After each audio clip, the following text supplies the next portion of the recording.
not so much the role, but the purpose of a woman is the same as the purpose of a man, and that is to know their Lord before they die. And that is why they were created. And everything else is incidental. That is the essential purpose of a human being, is to have a direct relationship with the Creator of the heavens and the earth. And if they're told anything else, it's a lie. If they're told that their main role in life is to have children, that is a lie. Children are a path to God, and they're a powerful path, and children are spiritual teachers. Children are teachers. They teach us. And they also remind us about a purer world, a purer state, and a state that our souls were once in. But I would say that the purpose of a woman is the purpose of a man. It is to know and worship God. How much of an impact does our cultural heritage as women have on our identities today? How much does culture play in our identities?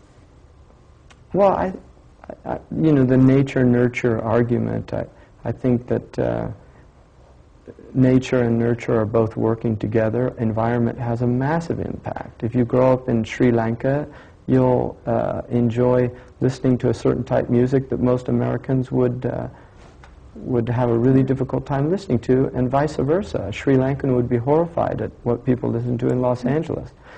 But, well, that's changing due to global pressures. But there's no doubt that culture plays an incredible, has an incredible impact. And the stories of a culture.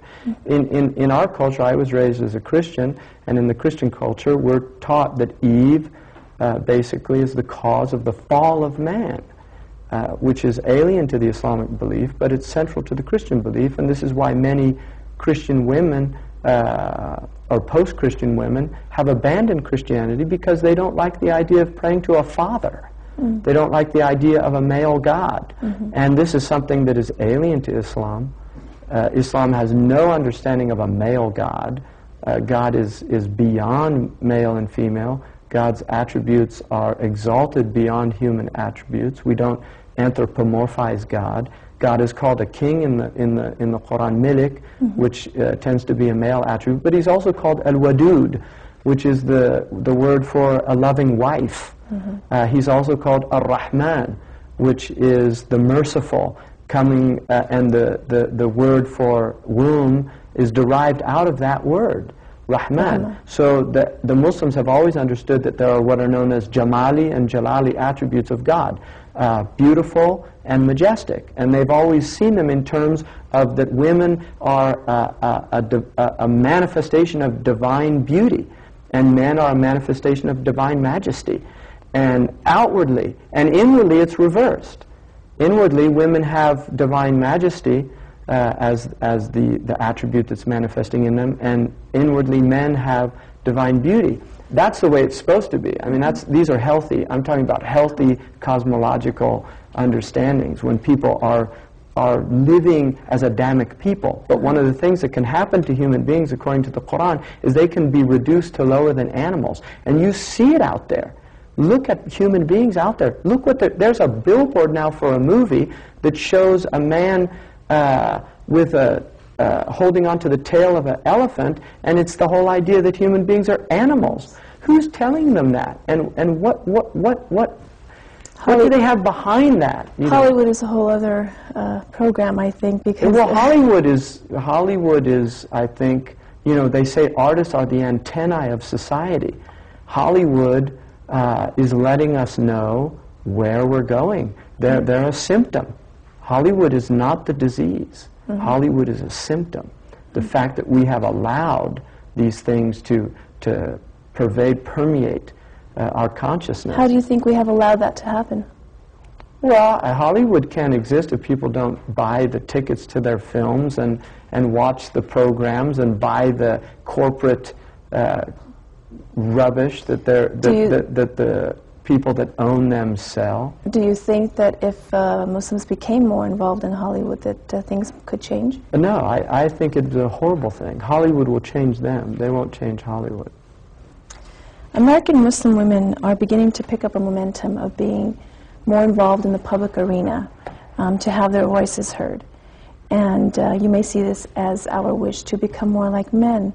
However, is it wrong to be seen in the public eye if our intention is to do good for the ummah?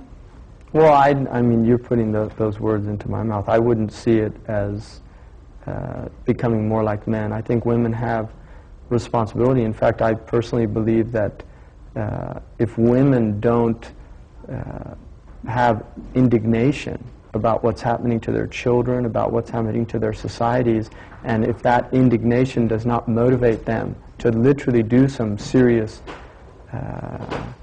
measures, to take serious measures to enact a change, then things will get worse. I think that women have immense power and immense potential to do good and to be a transformative element in society, and women are half the human condition, and there needs to be more female influence on the world.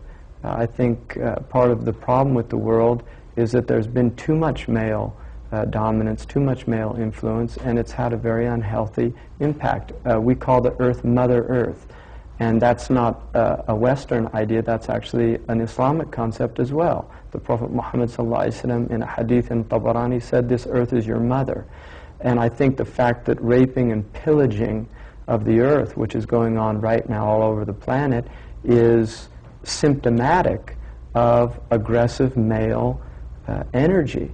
And that if that male energy is not tempered by the humanizing element of the female, of the mother, of getting the milk of human kindness, that we will continue to do this until we destroy the viability for human life on the earth. And I think that the criminals behind that will be men.